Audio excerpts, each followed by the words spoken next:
All right. Well, Dorian, do you want to know why I'm wearing a Frank Zappa shirt today? I do. Because, as probably my singular greatest inspiration for how I perceive and navigate my way through the world of music, there is no one greater than Frank Zappa.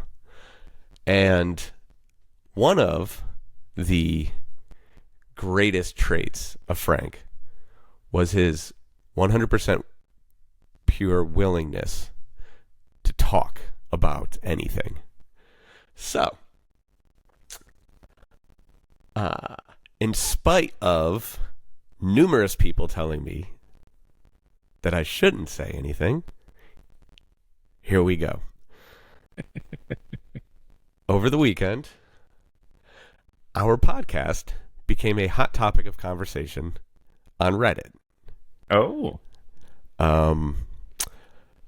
A number of people did not take too kindly to my little speech about how the fan base responded to Secret Dreams and Buena Vista.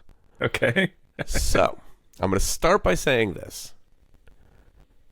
I made one crucial mistake that I'm going to apologize for. I should not have generalized our entire fan base as children. I am sorry for that. There were numerous childish responses for which that's what prompted that whole thing. So, here's the thing. Passionate communities, they have a vocal minority. And that vocal minority is amplified tenfold to all of the good and wonderful things that come with having a fan base such as ours. And so it's easy to, feel like the entire world is out to get you when things like that happen. So, like I said, I apologize for overgeneralizing. I could have chosen my words better. But regardless, at the end of the day, the sentiment remains the same. Mm-hmm. So fast forward now to this past weekend, because that episode finally got released last week. Right. Fast forward to this weekend. It was brought to my attention by a bevy of people that a conversation was struck up on Reddit. Now, I have never been on Reddit. I have no idea how Reddit works. This morning was the first time I went on it. And it's like staring into the void, isn't it?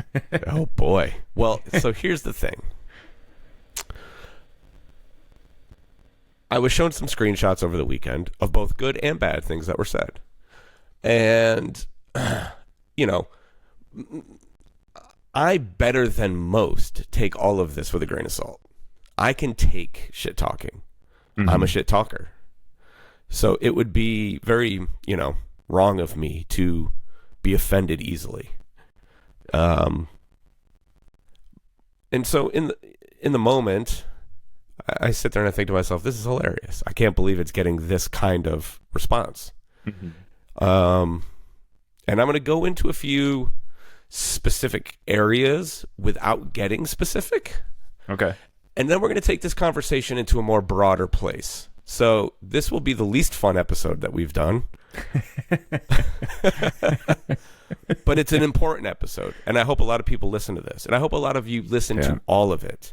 Because the first thing that immediately came to my attention was half the people talking on this forum did not listen to what I said. But here's what happened over the course of 72 hours for me. So I'm gonna let you guys in on the human side of Greg, so to speak, because I think it's all too easy to just kind of see us as our public persona, I guess, and forget that, we all go home and we all have families, and, I put my pants on one leg at a time like everyone else, and I don't mow the lawn, but I probably should. And here's what happened to me as I processed this entire chain of communication. At first, I thought it was funny. I thought it was hilarious, to be honest with you. Some of the things that people said about me personally, people that I'm not sure have maybe ever met me, I find that stuff comical. You can attack me more often than not at free reign. I know that my past, I was not always a beacon of, good behavior. And I've tried really hard to, change that. You get older, you get smarter, you get calmer. And so, perhaps people's perception of me is frozen in time. Maybe someone met me, in 2014 when I was out of control. And maybe that singular moment that they experienced with me is how they see me for the rest of their lives. And that's okay. I can live with that. That's just the nature of the beast. Mm-hmm.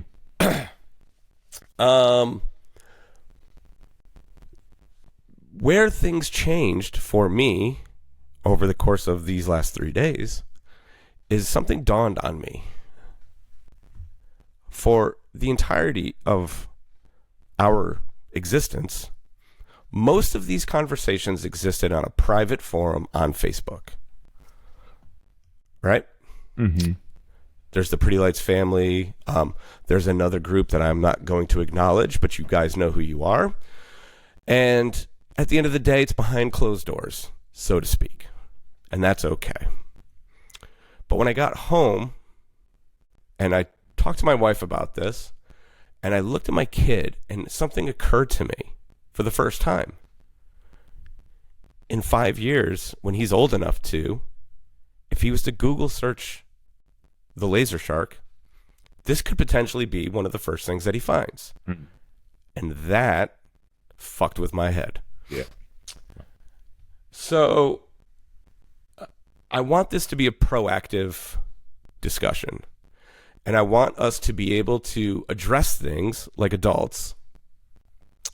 And I encourage people to reach out to me once you listen to this, and let's talk about it. And maybe sometime down the road, we turn this into an open forum. I don't know. But for now, it's me and you talking about this. And the very, very first thing that I want to address from this Reddit thing is the notion that it is unprofessional to acknowledge the negative things that are said about us on social media. Now, here's how I see this. We as an organization, so like when I say we moving forward through the rest of this podcast, I'm speaking of the organization of Pretty Lights. That includes Derek, the band, the crew, the fans, everyone. We are the collective we. This is a community. We are celebrated for being a community, a strong one, more often than not. So my first question to everyone is, how, moving forward, do we continue to maintain a community aspect? Oh, of course. Where we engage with you guys, whether it be song requests, whether it be personal things like, I can't tell you how many people have asked me if they could propose at one of our shows, whether it's information about the lights that we use, or anything, that's the whole thing. We have an open line of communication, more so than most organizations do. Yeah. Right? So, how do we keep that line of communication open and ignore all of the negative things that are said about us and not respond. So if you would like us to continue to communicate and engage proactively, I would love for somebody to explain to me how we ignore all of the negativity. Something to think about. Now, the lines got skewered at some point where people were under the impression that we didn't like the fact that people had an opinion about how the show went. Now, let me tell you something. You guys are entitled to your opinions. You can say, that was a bad show. I'll let you in on a little secret. For every show that you think was bad, there are 5 more that we thought were bad. Okay? So, It's true. I can confirm that, yeah. When you guys think that the show is bad, you're probably right. Is that... Whatever. I'm going to just roll with this. I don't care if the fucking mic fucks up. Yeah. So, my response wasn't to people's opinion of the show. Let's make that very clear. I actually invite you to share your opinions. I think they're valuable. It helps us improve. Mm-hmm. We want positive feedback. We want negative feedback, as long as it's fair. What isn't fair is when that feedback turns into speculation and personal attacks. Mm-hmm. Okay? That's when you guys cross the line. So, if we can clear the air very simply by saying this, you may think you know what goes on inside of this organization. I promise you, for whatever you think you know 5%, okay? There's so much that goes in to all of this. The communication and the interconnectedness between all the departments, the care, the pride, the effort goes a million miles beyond what your wildest dreams can come up with. Okay? So, like I said, moving forward, opinions are welcome. Bring them all day long. But when you cross the line into speculation and personal attacks, we have a problem. Okay? So, now, with that being said, Dorian, I'm going to ask you your first question. Because this is an interesting one, and this is something that, has bothered me for as long as I've been in the music industry. What does it mean to be professional in the arts? Oh yeah, well, that is a murky one, to be honest. No shit. Yeah, to say the least. Yeah, I mean it's an entire profession based on people who were so unprofessional that they refused to do anything. Exactly. That conform to what you might call a profession. And said, I want to do the stuff. This is something that I don't think goes acknowledged enough. Like I get annoyed when people complain about a work of art being self-indulgent. I'm like, well, isn't all of it? Yeah. Like, isn't it all like this artist thought like, this is interesting to me and I think my voice is something worth listening to. So like it's self-indulgent, Absolutely. And I think professionalism, kind of goes in that, falls in that same category in a lot of ways. Where it's like, okay, yes, when people refer to professionalism in the arts, I feel like they're more referring to like, like politeness, right? Like the way that you conduct yourselves, because it's a, collaborative medium, as you've just pointed out. There's this huge amount of interdepartmental, kind of cross communication and collaboration that happens with this show. And, working in film, look at the end credits of any movie, there's hundreds of names, Absolutely. Like everybody's got to, communicate with each other. So like professionalism usually gets boiled down to like, are you working with the people you're collaborating with in a way that is like, you know, let's say caring and or understanding, or, you know, isn't just like treating people like they're underneath you and they're these like peons who deserve to be stepped on, you know, to enact your will. So this is what I came up with last night, because I thought about this for several hours, because this was a big talking point in the Reddit thread. The fact that I responded was unprofessional. The easiest way that I can describe professionalism in the arts, a world where you defied societal norms in one way or another. The only way to be professional in the arts is to meet or exceed the obligations that are put upon you. That's it. It's the simplest way to boil it down. So, if you're on a team environment, the expectation is to be a good team player. If you're a community-based operation, the expectation is to engage with said community. Right? So, in my mind, I was being professional. Somebody has to decide when enough is enough. And unfortunately, I'm the one making that decision. And I may get in a lot of trouble for this, and I'm fully willing to accept that. Yeah, it does come down to, it becomes a catch-all term in a lot of ways. Exactly. You know, it doesn't have like a specific definition that's consistent from conversation to conversation.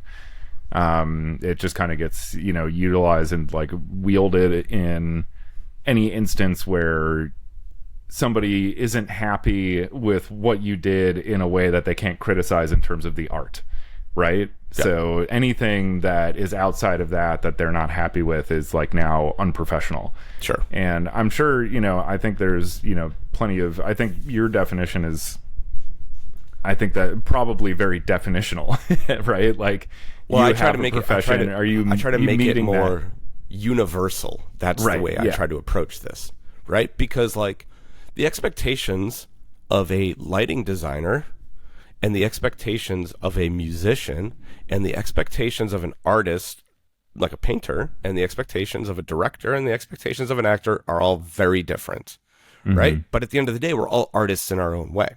So quite simply speaking, how do you be professional in your lane? Meet or exceed the expectations put upon you, right? So I'm going to say this, you know, as sort of like, you know, I guess you'll know if I got in trouble for this if I stop engaging with the audience entirely. Because if I'm told that I can't engage with the audience under these terms, then I'm not going to engage at all. That's and I have some things. So we have a co-host, so to speak, for this episode, our good friend ChatGPT, who I'm sure a lot of people will be pissed about this. So, but you know, I pulled up a bunch of stats and some references to kind of help move this conversation into a more proactive sort of thing, right? And I think, oh, man, you know, one other thing that I want to say before we kind of get into all of that is that, you know, this world that we live in is it's so difficult in so many ways.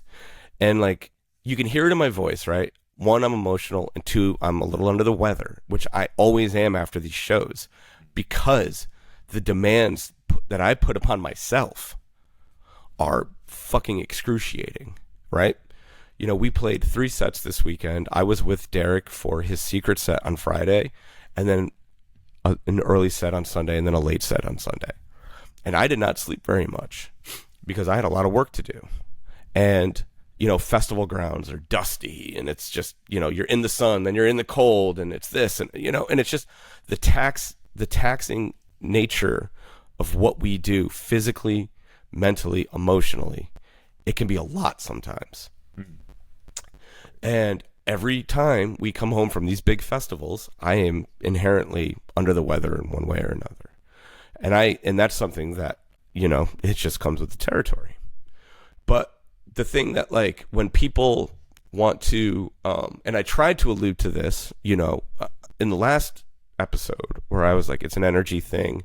We expound a lot of energy just to get to these shows sometimes. And, like, for the people out there who don't know, for the people out there who have normal jobs, whatever that even means today, has your job ever asked of you to stay up for 36 hours straight? Has your job ever asked of you to, work 20 hours a day for 6 days a week leading up to a big show? Like, those basic demands are not things that most people are familiar with. And while it's easy to see what the results are at a show, it's also easy to look the other way when you have no idea what it took to get to that show. Mm-hmm. And so before you just, start wielding the sword of social media, take a second to think about all of these things that I'm bringing up, and try to show a little bit of grace and try to show a little bit of empathy, because it's not all fucking sunshine and rainbows over here. We know what we signed up for. We are all very well aware of that. We know that what we do comes with criticism, and we know that what we do comes with very high expectations. And we kill ourselves to try to meet or exceed those expectations. And in that sense, we try to be as professional as possible. And unfortunately, no matter how hard we try, we do fail sometimes. And we live with that daily. And we try really hard to minimize it. But that's just the way things are. And so I think I just wanted to say to your point earlier too about, like, how whatever you think you probably know about 5% of what's really going on. I think that is, like, such a true thing in all of life and every interaction that you have with people. Like, it's very true here, but I think a lot of people in general, especially with social media and how, like,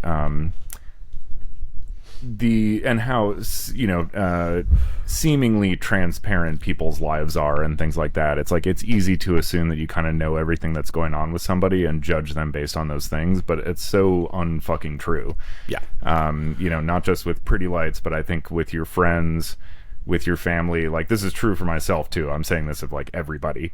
Yeah. This is a very common thing nowadays that, like, and it's one of the things that really, just bring it back to my own story. Like, movies have always helped me with just creating that, like, larger, broader mindset of, like, do you really know what's going on in somebody's life? Like, I might see somebody just, like, being a dick at the register at Walgreens or something, and it's easy for me to just go, God, this guy's an asshole, but, like, I don't know what just happened to this guy 5 minutes before he walked in the door. Like, this might have, like, he might have gotten the most devastating news you've ever heard and is, like, so emotionally up right now, or whatever. It might have been 1,000 small cuts, that brought him to this moment of aggression, or maybe he's a fucking asshole. But the point is, I don't know, Yep. So I can't just assume that. Yeah. I love that you just brought this up, because this was actually something I was thinking about, and I debated whether or not to actually talk about this, but since you did, I'm going to. So, to the people who personally attacked me, here are some examples of what Dorian was just talking about, because I was thinking about this. Like, I've had bad days. I've been a problem, right? But I've also had times where, like, man, something really crazy happened before this show, and maybe my interactions with the fans that night did not go well, and I don't know, right? And that's okay. So I started thinking about some examples of, like, what are some of the really crazy things that happened to me, like, right before a show, or maybe the day before a show or something, right? So this one goes back to a Base Lights a million years ago. We'll kind of go in chronological order. So this is the first example that I thought of, because my dog Silas is still constantly on my mind, and actually on my mind more right now than he has been in quite some time, because Hudson has been asking a lot of questions about him. Mm-hmm. He's kind of getting into that age now where he's more inquisitive, and there's a couple of pictures of Silas around the house, and so he likes to talk about him. And it It's a beautiful thing, but it's a sad thing too. And so literally 10 minutes before we were about to hit the stage, at one of the bass lights, I couldn't tell you which year it was, I got a text message from one of my good friends out in Denver, basically saying, hey, just so you know, he was dog sitting for me. He's like, hey, just so you know, Silas just killed one of my chickens. It was my favorite one. And I was like, bro, did you really need to tell me that right now? He's like, I just needed you to know, like, everything's cool, but like in case somebody else told you, he's like, I just wanted you to know. And I was like, bro, we are literally hitting the stage in like 5 or 10 minutes. Like, right. Fuck. Thanks, I guess. Yeah. But right. So there you go. There's wild example number one. Finding out that your dog just killed one of your best friends' favorite chickens or whatever. Like, that's some wacky shit to hear. And it's like, how am I supposed to concentrate and perform in front of 10,000 people when I just got that news? It's like, let alone talk to people or anything, you know? Like, it's just, that's craziness. All right. So example number 2. This was in Ibiza. We were there for a few days, and I rented a moped. Because I call it Ibiza. I'm not doing it. I rented a moped because I just love cruising around these. I do it in the States. I do it more so in Europe, but I love to just cruise around and just see places. I don't, it's just, that's who I am. That's how I like to operate. Hell yeah. So, many times prior, people would be like, man, you should stop doing that. It's dangerous. And I'm like, yeah, it's fine. It's fine. Well, that day it was. On my way to sound check, there was a four-way intersection, and I had the right of way, and this car clipped my rear end, and I dumped the scooter and got some pretty bad road rash, and picked myself up, and didn't really I looked at the scooter more than I looked at myself. I just kind of brushed myself off, didn't think much of it. I was in a little bit of pain, but nothing I was like, I don't need to go to the hospital, I'm fine. So I roll into this was the show where we played on top of like a castle or something, or like a military base. I don't remember exactly what the circumstance, but it was an outdoor thing. Yeah. It was a really cool spot. Damn. So I roll into the sound check, and everyone just looks at me like, what the fuck? And I look down, and my entire side is covered in blood. And they're like, what happened to you? Holy shit. And I was like, well, I got hit by a car. No big deal. Everything's fine. I'm not in any pain. It's no big deal. And they're like, well, can we at least clean you up before you get back to work, you fucking crazy person? Yeah, right. And they're like, yeah, sure. So this lovely Spanish girl comes up, and she's got towels and water and everything, and they're helping me out, and they're like, do you need to go to the hospital? I was like, no. I was like, just give me a shot of vodka and let's just do this thing. Everything's great. Thin out the blood a little bit. Yeah. So I threw some pants, because I was wearing short. It was hot. It's Ibiza, right? So I threw some pants on and just kind of covered everything up, so that way it wasn't oh God, look at this guy. He's fucking covered in blood. What the fuck? So it just, right? These are the things, right? These are real stories. But the point being is you don't know what's going on outside of those 4 hours that you see us. Story number 3 was on my way to New Orleans for the final weekend of the return tour. So I guess this would have been 23. So in the weeks or month leading up to the New Orleans show, both my father and my grandfather passed away. So that in and of itself is tricky, right? I got in the car. It must have been at least a month since my dad had passed away. Because, my dad's favorite band was Pink Floyd. He's the reason why I love Pink Floyd as much as I do. It's the one, Pink Floyd and wrestling are the two things that I kind of took from my father. He was a very terrible father, but he gave me those two things. He gave me a love for music, and he gave me a love for wrestling. And for those reasons, I thank him. And so I couldn't bring myself to listen to Pink Floyd from when he passed away. And it was on this drive from Atlanta to New Orleans, and it must have been a month, maybe longer. Actually, it definitely was longer. So because my dad passed away in the summer, actually, right? And that was in December. Yeah. So it might have been like 3 or 4 months, right? So that's how long it had been since I had listened to Pink Floyd. And I was really trying to like build myself up for the final shows of the tour, right? And so I finally put The Division Bell on, which is like the most special album to me because of the connection with my father, what it meant at the time when it came out, what it symbolized. It literally came out within a few months of my parents getting divorced. So it's this very symbolic piece of music for a multitude of reasons. Yeah. But it's also kind of like, you know, it's the David Gilmour masterpiece in, you know, in many people's minds. And to me, Gilmour is the reason I love Pink Floyd as much as I do. And I shit you not, within 6 minutes of me putting Pink Floyd on, I get a phone call from my wife. And she goes, "Do you have our health insurance card?" And I said, "No." "Why?" Now, a week before that, Hudson was suffering from some like allergy, asthma sort of symptoms, and we had to take him to the ER because he was having issues breathing. And they had to do some like, steroidal whatever, to like open up his airwaves. And so that was literally no more than a week before this happened. So we misplaced the health insurance card in the craziness of that situation.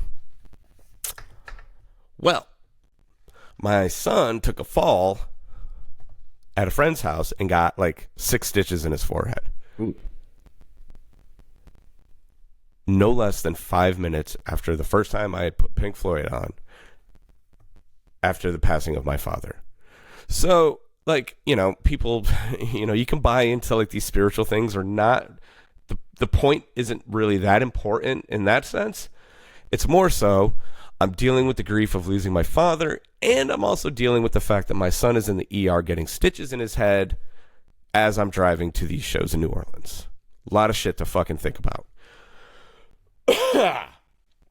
And then the last and final one is the Austin festivals last year, in which a week before those shows, we got rear-ended very, very severely. And, you know, I had some pretty bad whiplash and was in physical therapy for months afterwards. But the one thing I refused to do was miss those shows. And so, like, you know, those are just 4 examples. I'm sure if I gave this more thought, I could probably give you 400 examples of the crazy things that happened to us or happened to me moments before these shows happen. And then take those things and compound them by the, like, not sleeping for 2 days, the number of, like, unknown, really important, like, unknown answers to really important questions that, like, you're walking into, you know, like, all that stuff. It's a giant, just, like, stew, and everything, like, makes everything else exponentially more intense. Absolutely. Yeah. So, and that leads us to, like, now, I would like to paint in more broad strokes, because this is where it gets important, right? Now that we've kind of gotten the interpersonal stuff out of the way. Listen, I love our fans. I think we have one of the most amazing fan bases on the planet. But,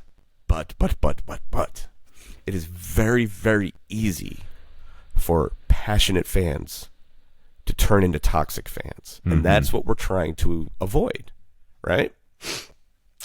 So, before we start, you know, delving more into the fan base, I want to talk about us as creatives, because I think this is maybe something that doesn't get discussed enough.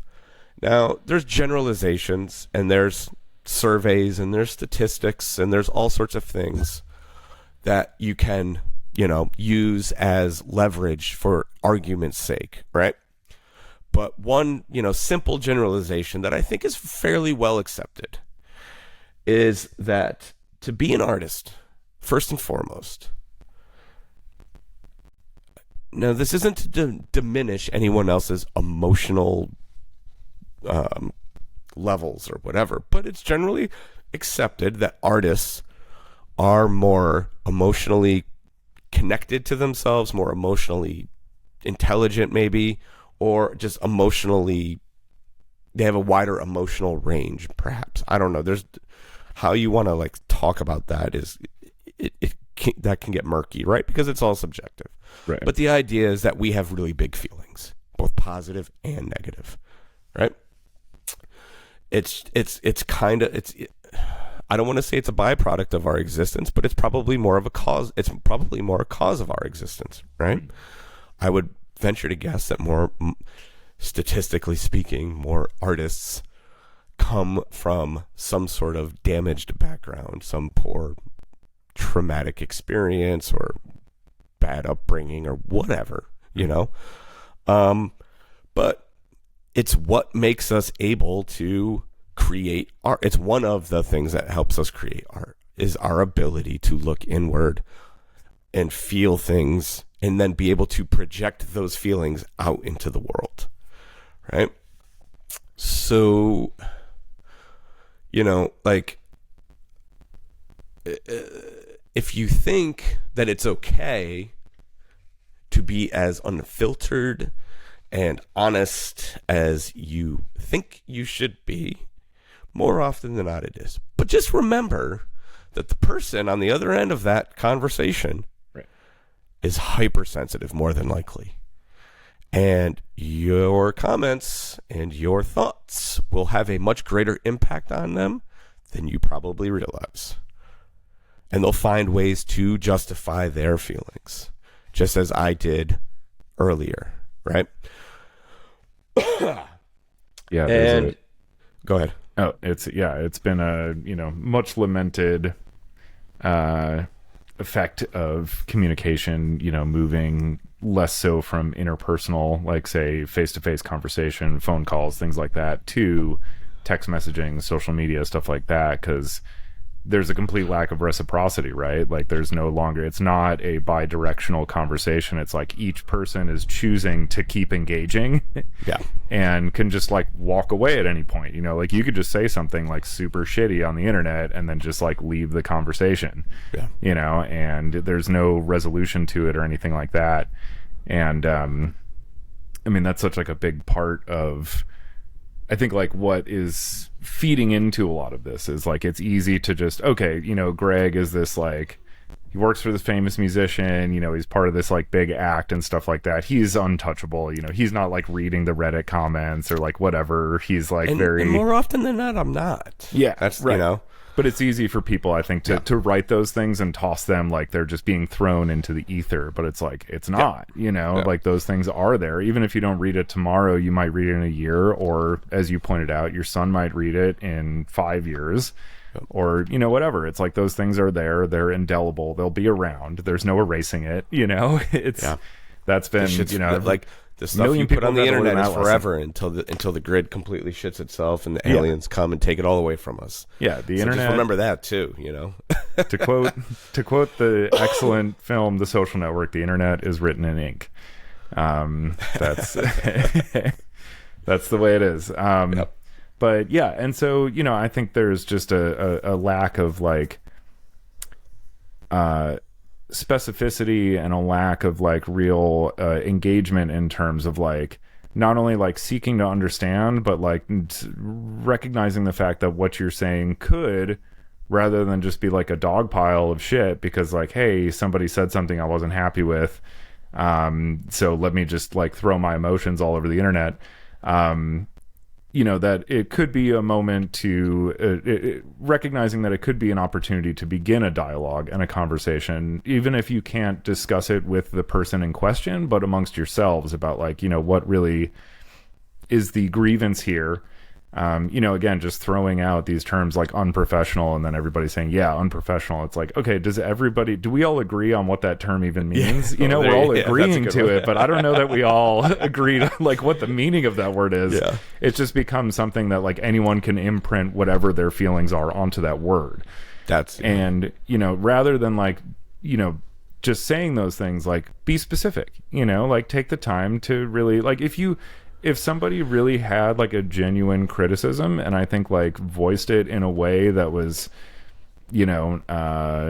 thought out and actually like made specific points, that would be something that would be like, even if it's going to affect you and like, and, hurt you in some way to read it, like knowing that it came from a real like thoughtful place and everything, it's like, this is somebody I could actually engage with and, you know, talk to about this, and we could probably both grow, you know, and experience some growth and understanding as a result of having this conversation, rather than just like, that shit's unprofessional and like that's it. It's like, okay, well, there's no like, aside from you venting, you know, this has done nothing. And not to say that venting isn't important sometimes, but you know, maybe vent to the people around you instead of permanently placing it, you know. This is where it gets interesting to me, right?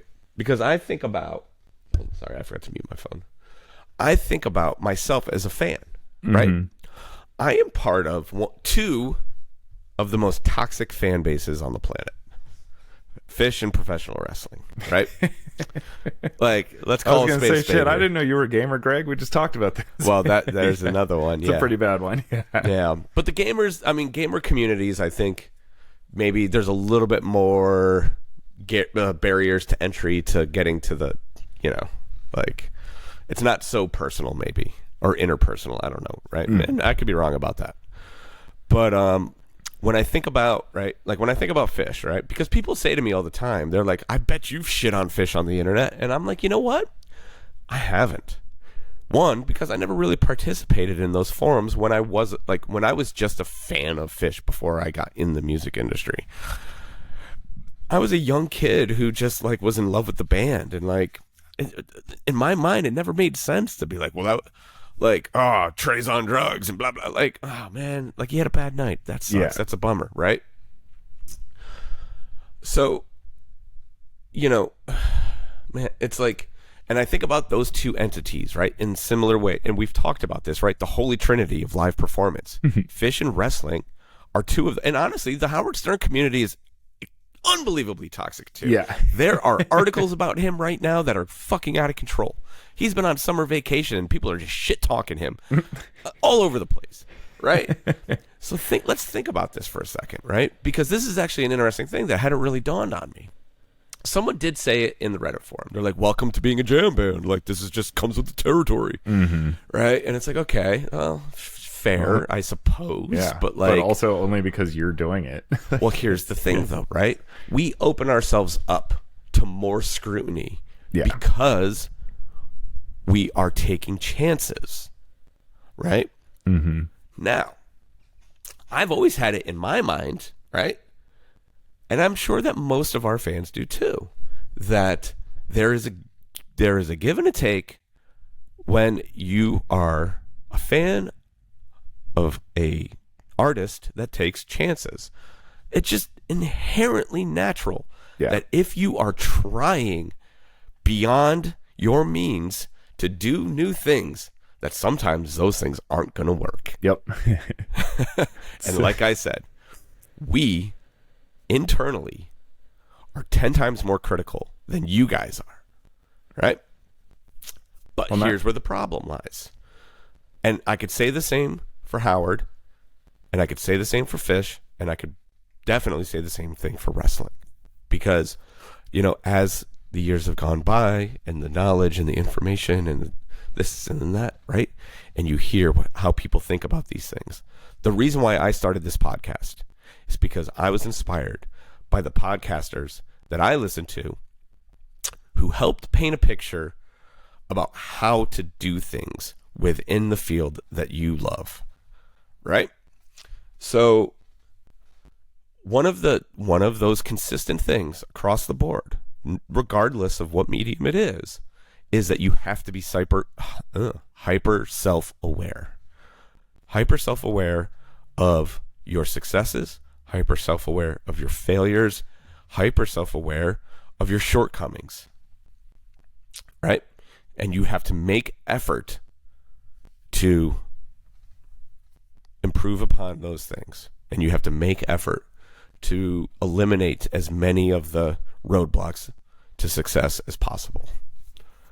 And so, but what comes with that, right, is you then put yourself in a position where you are never going to make everyone happy. We aren't Coldplay. We aren't Beyonce. We aren't Odessa. We didn't sit down for 2 years and craft the perfect show. One that we know is bulletproof. One that we know when everyone leaves that show, they all have a smile on their face. Right? That's our reality. We know what we signed up for. And so do all those guys. Because they would rather take chances and try to find things that they never thought possible. Mm-hmm. As opposed to create this bulletproof situation that's a little bit more homogenized and safe, right? So, in the world of wrestling, there's this interesting phenomenon.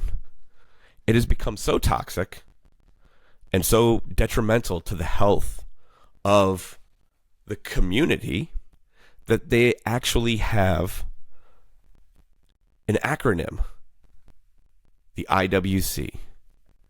They have divided real world fans and the internet wrestling community. They are two separate entities in the world of wrestling now.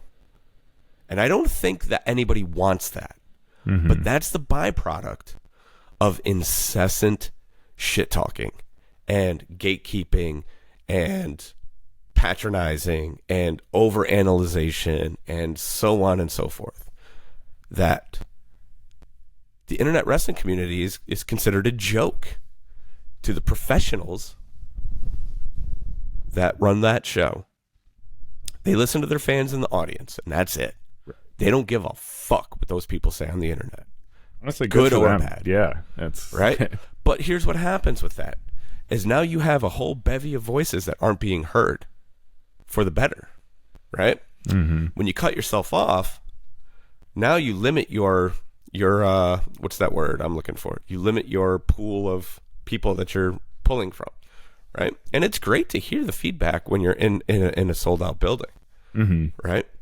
But here's the thing: is like that's also fleeting because energy feeds on itself, both in positive and negative ways. So if enough people are having a great time, the people that might not be having a great time can be convinced that it's a great time, mm-hmm. and so can be said for people online. The people that think that we're doing dog shit or that we're cheating people or that we're mailing it in or that we're this or we're that vocal minority that we spoke of, that voice can convince other people that are still on the fence whether they want to go for the ride with us or not, that it's probably not worth it. Right. And that's really problematic to the health of our business, right? And, that's something that people need to they need to take that more seriously because, problems exist, but there's respectful ways to address problems and there are disrespectful ways to address problems. And there's, another thing that happens is the gatekeeping thing, right? Here's something that I've seen happen in a million different fan bases, right? When a passionate fan base exists, the first problematic situation is that it feeds on outsiders. Oh, you're not OG, or you're not a big enough fan, or you're a fan of that person, whatever, right? When a fan base feeds on outsiders, right? You're pushing people away that may eventually become the fan that you want them to be, but you never give them a chance to become that fan. And when there are no more outsiders left, what is the natural progression to that situation? It starts to feed on itself. And then you have the infighting with all the fans that already are already there. And then you start pushing out fans that have been there for 10 years. Right. Right? Yeah. And so I don't like this community anymore. Yeah. Yeah, exactly. Yep. And so, your voice is important and your voice carries weight, whether you think it or not. It is really, really important that we try to choose our words with, some level of emotional intelligence and fairness, and like I said, voice your opinions honestly. We want to know when we played a bad show, in your opinion. We do want to know that, but like the attack mode, it's so easy to land there. Yeah. And it really is more problematic than people are willing to acknowledge. And, you see it in all of these different places. Furthermore, it's fucking unprofessional. Yeah, if you're a professional fan and you're attacking me, that is unprofessional. Unprofessional. We can still make some jokes here. We are being serious, but it is good to have some levity sometimes. So let's follow up a joke with a really, really dark statistic, because I want people to understand that the impact that you have on us is greater than you realize. And now, not to say that this is all a byproduct of fan interaction, but there is levels to this. And at the end of the day, it's important to understand the sensitive nature of being an artist. So, our good friend, our new co-host for just one day, I promise we won't make this a regular thing, ChatGPT, has given me some statistics of mental health in the arts. And this is scary shit. As somebody who's like been in the industry now for fucking over 2 decades, I've worked with a lot of people. And to think that if these numbers are anywhere near correct, that most of these people are in a dark place, that hurts me, right? Because it's easy to like, in the same way that we talk about how like, for the fans, right? You see us for 4 hours. Like, the same goes for us, right? Like, there are some of us who communicate regularly, and there are some people in our crew that the only communication I have with them is at the shows. And I don't know what's going on in their real life either. But here we go. So, key mental health statistics in the creative arts. One study found that 73% of independent music makers experience symptoms of anxiety and depression tied to their work. Let that sink in. Okay?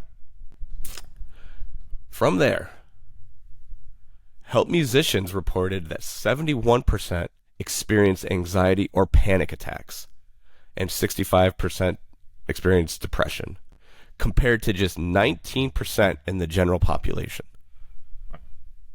Okay? So, like, I get goosebumps just reading that. Yeah. Because I know for a fact that, like, this is a hard life that we chose. And there are a lot of bad things that come with it. And, it's not, like I said, the demands are already bad enough, but like when when this happens and that happens, all of it, it all just starts to compound. And it makes it really, really difficult to fucking want to keep doing this stuff. So, suicide risk. In 2025, studies showed that musicians in England, this is fine, but had the 4th highest suicide rate among all occupations. In the U.S., male entertainers in analogous categories had suicide rates nearly 10 times higher than the average person. So, these conversations generally occur once something like that happens, right?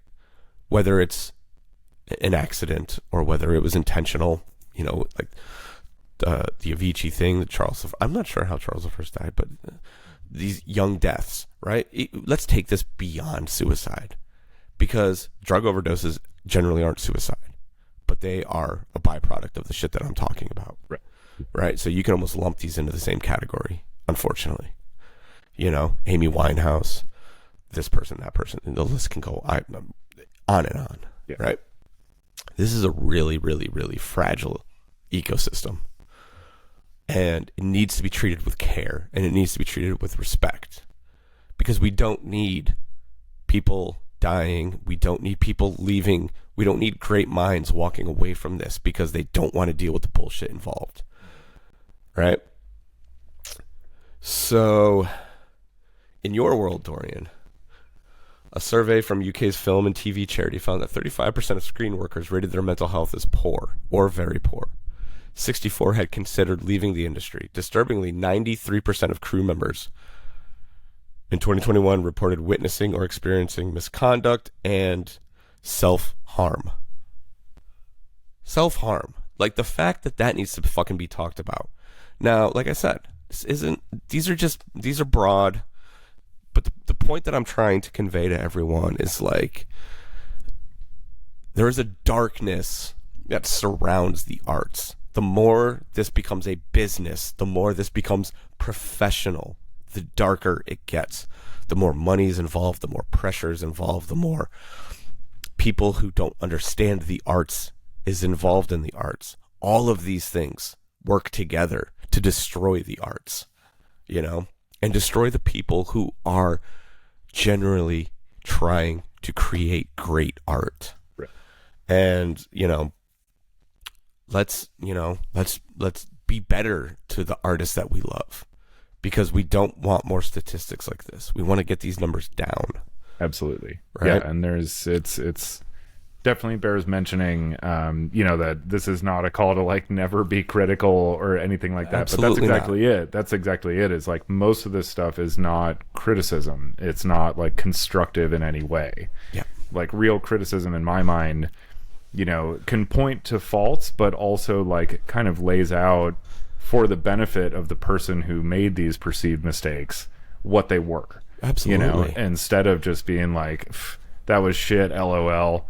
Hope you guys had fun driving for 4 hours to get to, like, wherever, or like some shit like that just, like, is of no benefit to anyone except, like, just you stroking your ego, feeling like you have this, like, high and mighty opinion that, can't be, impeached by, that is unimpeachable by any other, opinion, because yours is, like, the opinion. Yeah. And so much of that, like, trickles down into this type of stuff, and it creates these community, these things where it's like, oh, and then if somebody does actually lay out, in a thoughtful amount of detail, like, hey, here's, why I thought this was a little, like, worse than other things, but, like, also there were some highs and, like, blah, blah, blah. You just get criticized for being like, dude, what is this, an essay? And it's like, I don't, do you have, like, a second grade reading level? Like, it shouldn't take more than, like, a couple minutes to read this. What's the problem? I'm very verbose writer, so this is, like, very personal. This is something that you experience, moment right now. People all the time are like, oh, why is this so long? I'm like, it's fucking not. Like, I just proofread it. It was, like, 40 seconds. What is this? And it's again a symptom of, like, there's just so much coming at us all the time, and we have these, like, natural ways of, like, filtering and organizing information so that we can shuffle it around more efficiently, and a big part of that is trying to truncate it. And that's why we have what is, like, headline culture now, or that's, like, all anybody, there've been lots of studies and stuff about this type of shit, but that, like, people just read the headline and then assume that they know fucking everything. That's how a lot of this criticism comes about too, is like, okay, now we're just writing, like, the shit talking headline, but there's not, like, the body, So this is actually an interesting one that I wasn't sure if I was going to include or not, but once again, you've opened up the door for me. So this is one of my favorite comments, actually. In a bevy of comments talking about why are they responding to our opinion, one person took the time to say, why should we listen to his opinion? He supports Joe Rogan. He's trash. So here's the thing about that. I can disagree with somebody but still support them. I don't agree with everything Joe says. Joe's a very complex person. And he makes some really great points, and he makes some really bad points. But you know what I can do? I can respect everything he says because he fucking believes it. Whether you guys think he does or not. If you think he's some puppet, that's up to you. But here's what happens, right? Is a lot of he speaks for 4 hours. Every episode that dude does is somewhere between 3 and 4 hours. Do you know how much I retain of what I've said in our hour and a half long conversations? Next to fucking nothing. Yep. Because, like, to be honest means to kind of take yourself out of the situation. And we talk as openly and as honest as possible. We don't try to mince words, and we don't try to calculate too much. And, like, obviously I've thought about this one because this is important. But, like, when you clickbait headline this, that, the third, right? You lose the context of what someone's actually talking about. And that's happened to Joe probably more than almost any other person on the planet for the last 5 years. And so a man who used to be celebrated by a lot of the people in our circles is now fucking enemy number one, right? He's right at the top of the list because he shifted his opinions and in turn alienated a lot of people. And that's something that he has to live with. Yeah. And he understands the responsibility that he carries as the biggest podcast host in the world. And he takes it very seriously. And he tries his best to be honest and open with his audience. And the people who listen to everything he says, more often than not, find themselves in a position where they agree and they disagree. And that's okay. Yeah. And so would I rather listen to somebody who's speaking from the heart, or would I rather listen to somebody who's just standing on a soapbox? And you can, maybe people think that that's what I'm doing right now. And maybe I am. I don't know. But I'm being honest with you guys. Mm-hmm. And, you know, like,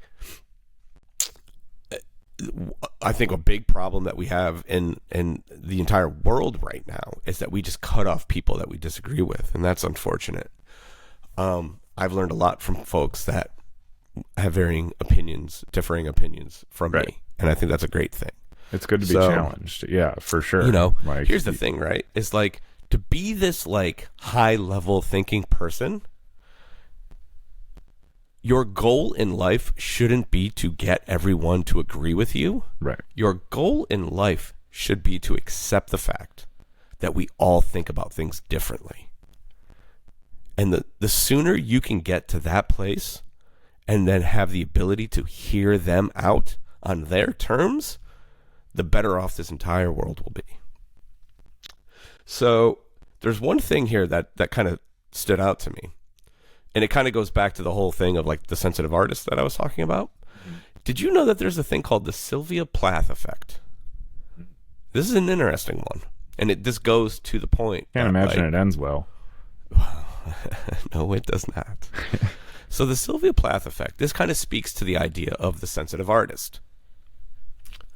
Female poets appear to be more susceptible to mental illness than female non-poet writers or male writers, with 80% higher rates of mood disorders, anxiety, substance abuse, and eating disorders. So now, obviously, this gets into a very niche area, right? But the idea being is that, like, there's this delineation of a very simple, just creative approach, and the detrimental impact that it has on the people that went down a certain road. Now, were they already there before they became a poet? Is this a chicken or the egg situation, right? Were they already broken when they became a poet, or did they break while they became a poet? You will never know the answer to that question. But the idea here being is that, like, artists tend to be in a darker place than people that aren't artists, and that's not to diminish anyone else's mindset or mental health. We're just looking at this with a wide scope, trying to, like, just, you know, shine a light on these problems that exist. So, all right, now to kind of, like, you know, tie this thing up with a bow, we're going to talk on the impact of social media and some of the other professionals in our world who have chosen to do so. So, where is this all? Let's see. General impacts of social media. Oh, this is general impacts. You guys can all read this on your own because you all need to read it. No, man, it's too long. Oh, boy. You know, there's an abbreviation for something being too long. It's TLDR. Means too long, didn't read. That's I didn't know that. That's an actual thing. You will see that. People will even write long posts and then like down at the bottom write like TLDR version and like summarize it in like a sentence. And it's like, okay, so this is where it gets fun. Either engage with the information or don't. I've never been interested in like half understanding. I didn't know that that's what you know? TLDR meant, actually. Yeah. This is how disconnected I am from this ecosystem. Yeah. Is that I don't know what these... I only learned that because of my verbosity. yeah, you probably get it a lot, huh? Somebody said that. Well, somebody wrote it back to me, and I'm like, "What the fuck are these letters? Like, it's not. You know, that's not a word, right? Are you having a stroke? Like, what's going on?" And they were like, "No. This is like a internet thing. It means too long. Didn't read." Yeah. Like, oh. So I want to preface this next little section here by saying that I don't believe that we have a toxic fan base yet. Okay, but we are certainly on the path. So I asked chat, I was like, can you speak on the notion of toxic fan bases? And her response, the voice person is an English woman, so I call her her. You're asking about a really important and timely topic. Toxic fan base is often referred to as toxic fandom or toxic fan culture. These are fan communities where passion turns into aggression, entitlement, or harm, impacting both the creators and the fans themselves. Here's the thoughtful breakdown of what they are, how they affect mental health, and why they matter. So, this is, we're going to put a little mirror on the situation here. And I hope, I say this with as much love as I can. I don't want us to end up in this kind of position where, the things that I'm about to read occur. Aggressive defense of a celebrity or media. Some fans react violently to any criticism. So the fans react violently to criticism. Interesting. Engaging in behaviors like coordinated review bombing, online harassment, or shaming dissenting opinions. Interesting. Online harassment and antisocial behavior. This includes tactics like doxing, trolling, bullying, or spreading hate towards creators or other fans. Such actions are often rooted in identity protective behavior. When a fandom member feels a perceived attack, they lash out. Interesting. Psychological fixation. Celebrity worship syndrome. In more extreme cases, fans may develop obsessive or pathological attachments to a celebrity.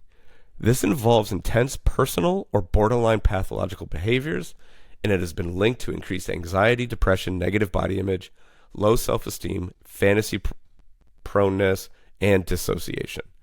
Fan-on-fan negativity, fandom wars. These are all things like this is not unique to any one singular fan base. This is an overarching problem that exists in social media. Social media is a very, problematic place. And and these things, they're not being addressed. So, it's just, I don't know, it's crazy to me.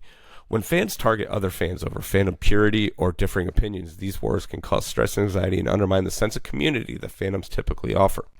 So there we are, right? Like, we're trying to keep a strong community, but, we have to nurture the community. We also have to address these things, It's crazy. Yeah. So real-world examples. Now, here we go. To the professionalism of what I am attempting to do here. Artists pushing back. Artists like Tegan and Sara, Halsey, Doja Cat, and Chappell Rowan have publicly addressed the harassment they've faced from overly aggressive or entitled fans. Taylor Swift's past fan culture has also been criticized for fueling internal hostility. These stories highlight how toxic behavior harms creators' mental health and leads them to withdraw or set stricter boundaries.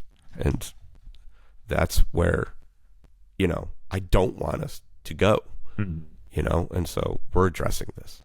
Yeah. We're trying to, we're trying to kind of with the openness, that has been engendered by this entire project, that sort of bi-directional communication, that it's like, the fans have an actual line of communication to the artist. That's like very, very rare thing, especially with an act as large as this.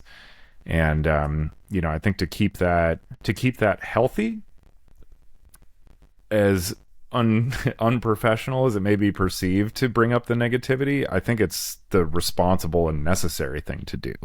Yep. Because that's what's going to keep that channel of communication, healthy, and a beneficial and positive stream, that works in both directions, where, something really positive can come towards us, it can go back. And that's not to say that, like, again, that there's no room for criticism, but again, like, criticism can be addressed in a positive way.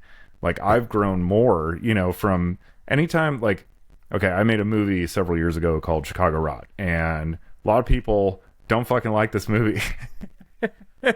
I still haven't seen it. I shouldn't have admitted to that, but I need to watch it one of these days. You're welcome to the majority.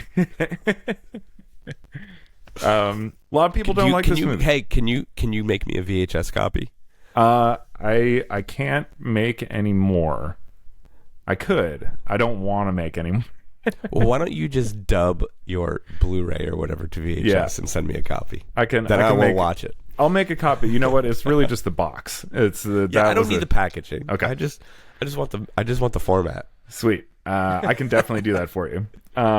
But I mean, honestly, like, anytime, because like, we showed it at film festivals and stuff like that, and there's this, you're at a film festival, it's other filmmakers, we're all trying to, like, support each other and stuff like that. But oftentimes it's just the case with art. Like, I see somebody else's film, I've been really getting along with this person for like 3 days, and then I see their movie and I'm like, oh man, that was fucking bad. Yeah.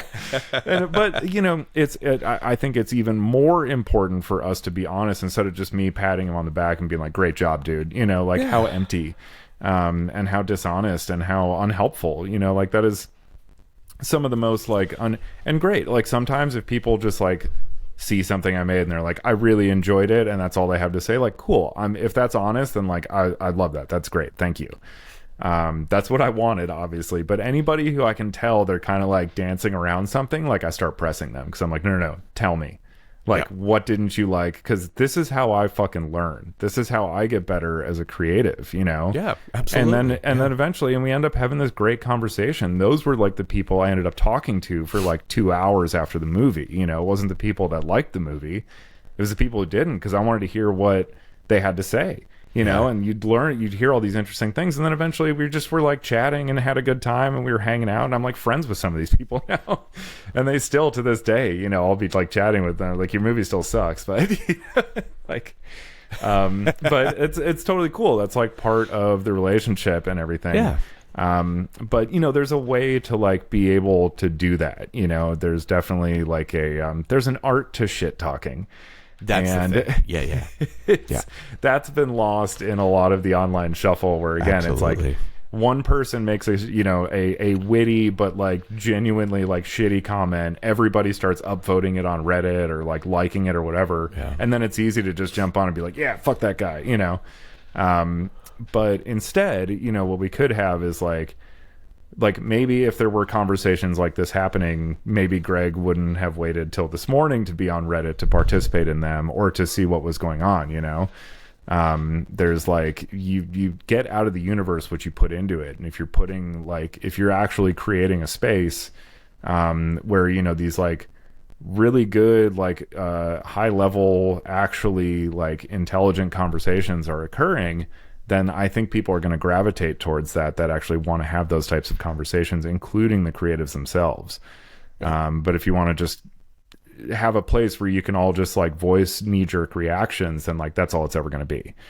And I like to think that, like, our community, the Pretty Lights community, has already such a great and, like, healthy and really strong foundation in that positive end of things. Absolutely. And to see it, slide, in the opposite direction is, like, distressing. Not only just from, like, some of the business side of things, as you mentioned, and, like, the way that it sort of creates this gatekeeping and, like, maybe reluctance for new or newer fans to like really get engaged with that element of things and take their fandom to like a higher level. But so by addressing it, it's like I think we're really just trying to create something positive here and not sort of like lecture people or scold them for whatever. I'm done doing that. It's just all about, I think, like all of us, as you mentioned at the beginning, also like you put poor choice of words, also, and this is just a total fucking joke and aside, but it's also funny that it's like people took such umbrage with the use of the word children when there's a common refrain in the fan base, which is, we're just babies, man. Well, So wow, there it is. I just think that's it. Don't call us children. We're babies, man. Yeah. But no, that was a complete fucking joke. It just You're next, Dorian. You're on the chopping block. Yo, please. But yeah, no. So again, I think it's just, this is a place where like, okay, like maybe we all just need to kind of like take a step back and understand that like, this conversation is more valuable, than maybe people are giving it credit for, maybe on both sides of things. Absolutely. And that like, we really should work and have the difficult conversations if they need to happen to make sure that it stays healthy and stays positive. Yeah. Because that's the thing, right? Is like, what's the first thing they tell you in any therapy session? The more you ignore something, the worse it gets. Sure. Yep. I mean, that's it, right? So I want to finish this with just a couple of more little bops from our friendly lady computer thing over here. But so the mental health impacts on creators, on emotional distress and anxiety, constant scrutiny and harassment from fans can trigger anxiety, self-doubt, and emotional exhaustion. Some artists choose to reduce their online presence or avoid fan interactions altogether for their own well-being. Now, I'm kind of at that point, if I'm being totally honest. Mm-hmm. We'll see what happens. Here's the thing, right? We're about to take a little break. Derek's about to have his child. And I hope that this time, and this is why I wanted to speak about this. This episode is actually coming out the second we're done recording. Oh, nice. Our Painting with John episode is going to have to wait until next week. We had a very lighthearted, fun conversation that I was supposed to put out yesterday, but then in light of all of this, I chose to hold on that. Cool. And I'm putting this out as soon as we're done. Yeah. Erosion of the artist-fan relationship. When fans treat creators as objects rather than humans, because that's the other part of this, right? Mm-hmm. Like, the thing that I think about very often, right, when I see these kind of interactions happening is like, A, would you say that to me to my face? B, would you say that to your friend to his face or her face, right? And more often than not, probably no. Driven by entitlement or parasocial fixation, the artist's sense of safety and identity can be undermined. Now, like every artist is going to navigate this on their own terms. This is how I'm choosing to navigate it. But the real sentiment here is, and this is the hopeful change, right? So Chapel Rowan, I guess, has been a big topic in this sense. Recently prioritized her own mental health and catalyzed a positive response, right? So fans supported her decision, and the moment sparked dialogue about shifting fandom toward a culture of greater empathy and respect. And that's all that I'm hoping for. Hmm. Like I said, and I'm going to just kind of sum a few things up here. We welcome opinions with open arms. Your opinions do matter, and I hope you all realize that. But when things turn from opinion to an attack or to speculation, that is when problems arise. And that is when it's no longer a fair relationship. And the notion that we should ignore this, or at the very least keep our mouths shut, is just never going to happen. Not with me anyway. Right? If I were a basketball player, the equivalent to this would be shut up and dribble. And we all know how that went. Right? So I want to keep the line of communication open. Here's the reality, right? Some people may take umbrage with this, but I've been the most out there person in our organization for quite some time. Part of that has to do with the fact of where I work. I'm out in the crowd. Part of that has to do with the fact that I chose, I should say, to participate in social media interactions. But here's the thing, is like, I modeled my existence